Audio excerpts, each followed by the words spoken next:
The NHL All-Star Game is getting some pushback for this.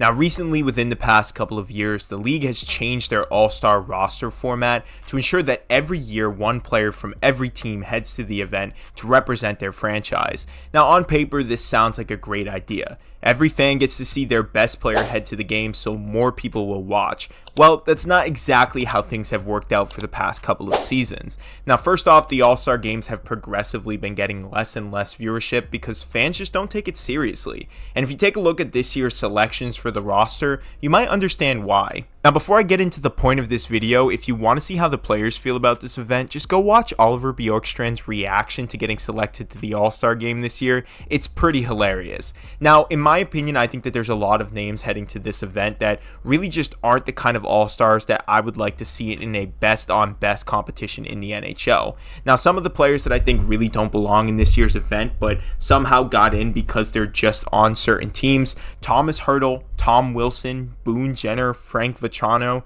and with Bedard's injury, whoever from the Blackhawks will all be heading to the games, while notable stars who really drive viewership to the NHL are being forced onto the fan vote to get into consideration. Now, maybe these players rejected the invite to the All-Star Game, or they just didn't really want to go at all, but currently not going to the event are all-stars who really are big names in the NHL. Alex Ovechkin, Matthew Tkachuk, Jason Robertson, Linus Ullmark and Jeremy Swayman, Thatcher Demko, Mitch Marner, William Nylander, Cale Makar, Adam Fox, and the list continues to go on and on. Now, most of these guys will probably be voted in by fans, but a lot of the deserving players who really drive the viewership for the NHL will most likely miss out. And if you look at the recent release that the NHL revealed for the fan voting, the top players being voted in are basically from just 3 markets: the Canucks, the Maple Leafs, and the Oilers. It's almost like a lot of franchises fans just don't care and aren't voting this year. And I feel like the format is just kind of ruining the All-Star event altogether.